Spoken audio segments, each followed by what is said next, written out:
is not fair. And that is the reality. Disease and accidents don't care if their victim is a good person. They have no reason, no justification, and no mercy. And you cannot stop it. So, what do? Life's not easy. It is not. Don't try to make it that way. Life's not fair. It never was. It isn't now, and it won't ever be. Keep going because there's people that don't want to see you succeed. Keep going because you want to prove those people wrong.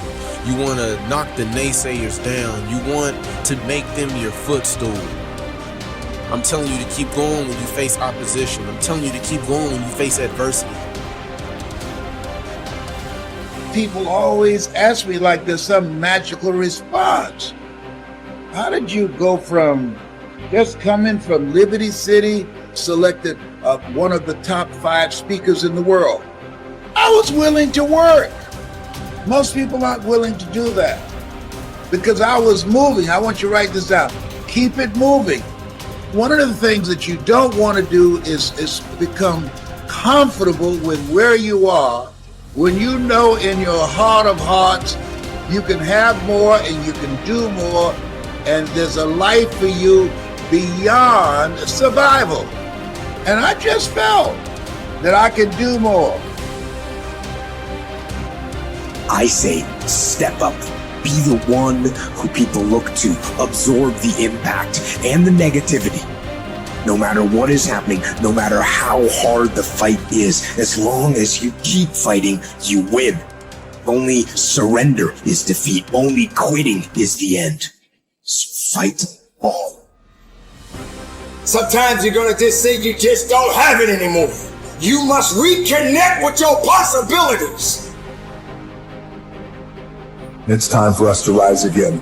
It's time for you to rise up, and it's time for you to make that first step. It's time for you to start grinding so that you can make it happen. We got a lot riding on you, and I'm telling you, greatness is here.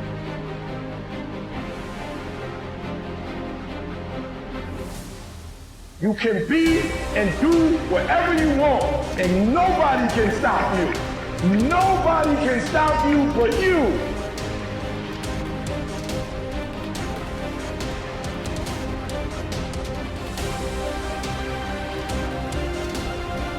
Dostoevsky said that in Notes from the Underground. Great book. You know, he said, I love this. It was his an early criticism of the notion of a political utopia. He said, look, if you gave people everything they wanted, they had nothing to eat but cake, and nothing to do but sit in warm pools and busy themselves with the continuation of the species. That was his lines. That the first thing they would do, well, maybe after the first week, was like go kind of half insane and smash everything up just so that something that they didn't expect would happen, so that they'd have something interesting to do. And it's so right, because you know, the utopian notion that if you just had all the material stuff you wanted, that you'd be, well, what would you be? What would you do? Would you just sit on the couch and watch TV? I mean, you'd be, I don't know what, you'd be cutting yourself just for entertainment and no time flat, you know, and that's the sort of thing that people do. So we're not adapted for security and utopia. We're adapted for a certain amount of security because, you know, we are vulnerable, but mostly we want to have one foot out where we don't know what the hell is going on, because that's where you're alert and alive and tense and with it. And you know, I believe this, and I believe it actually has something to do with the hemispheric structure of the physiology of your brain, is because the right hemisphere looks roughly adapted to what you don't know, and the left hemisphere, and this is an oversimplification, but a useful one, is adapted to the world that you do know. And the right place for you to be is halfway between them, because and you can tell that. That's what's so cool. And this tells you that this is actually reality that's manifesting itself to you.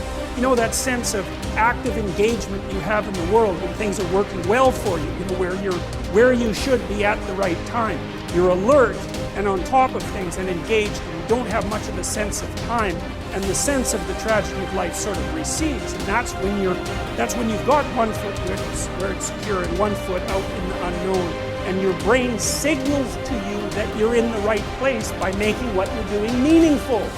And that sense of meaning is actually a neurophysiological signal that you've got the forces of the cosmos properly balanced in your being at that moment. And that's why it feels so good. Now, well, what else could it possibly be? I mean, you know, our brain is capable of looking beyond our vision. That's what it's for. And that sense of engagement, there's no reason to assume that that's anything but a real signal. And you can reduce it. You could say, well, the problem with being where you know only is that you don't know everything. And that's going to be a problem in the future. And the problem with being where you know nothing is, that's just too much, man. Like, you know, you go into panic mode because anything can happen there and you can't handle it. So you've got to mediate between those two things. You want to be secure enough so that your physiology isn't revving out of control, and you want to be out there in the unknown enough so that you keep updating yourself constantly. And that's the place where information flow is maximized. And you know that because that's where you are when you're having a really interesting conversation with someone, or you're gripped by a book, or you're really into a movie, or maybe something that you do as a, you know, apart from your work, or maybe even in your work, you're into it. And that's because you are in the right place at the right time, and your whole nervous system is signaling that to you. And I would say that's the sort of place that you should be all the time. And of course you can't be because no one's perfect, but that's the recreation of paradise on earth. It's something like it because you are in the right place at the right time when that is happening. I think people's relationship with time. We talk about relationships with humans. How's your relationship with your kids? How's your relationship with your wife? You know, your dad or your parents. But we never talk about a relationship with money and time. And your relationship with time is such a key component of your life, because when you get caught in a routine, time goes so quickly.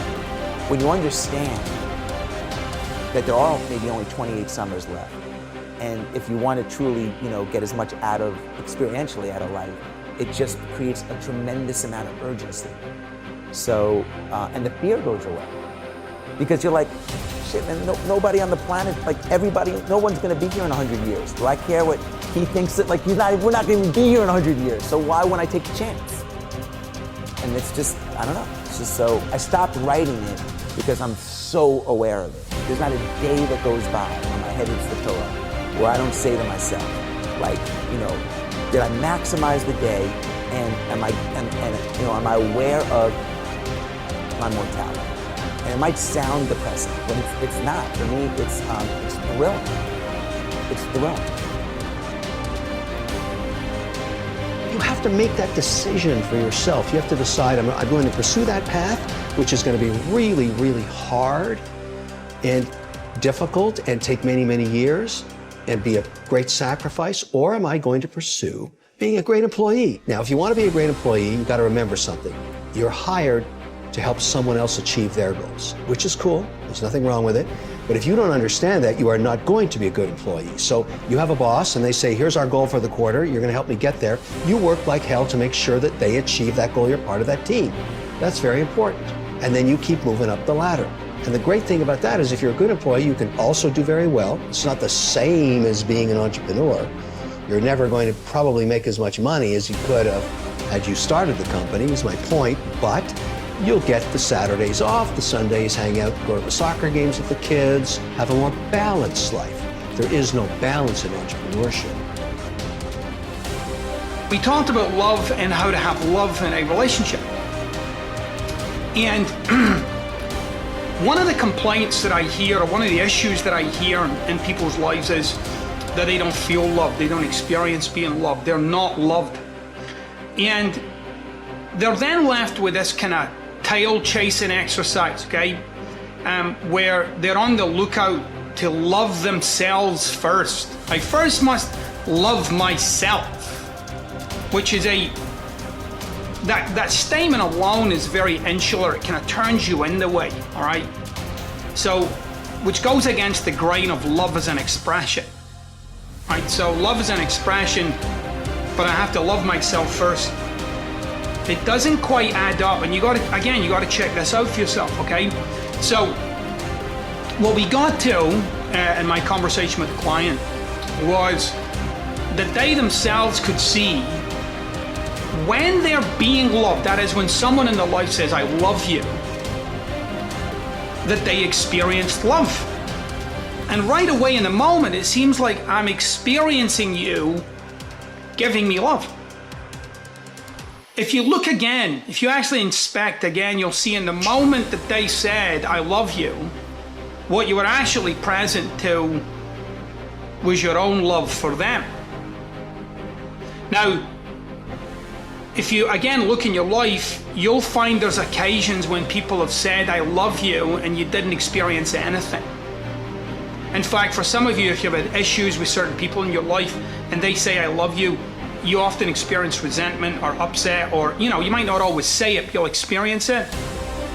That is, you can't experience that communication, you can't experience their love for you because you are not in the presence of your love for that person. Now, what does that tell you? Well, it tells you that love is a generated phenomenon. That is, it's something I'm doing.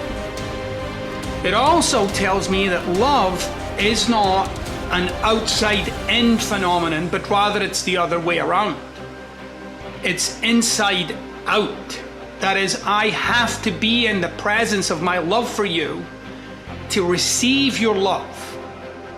So, I want you to try it out this way. I want you to try out for yourself being in the presence of, that is, getting yourself connected to your love for people, the people in your life. And especially in those moments when they say, I love you. I want you to be present to it, like be there in the moment with it.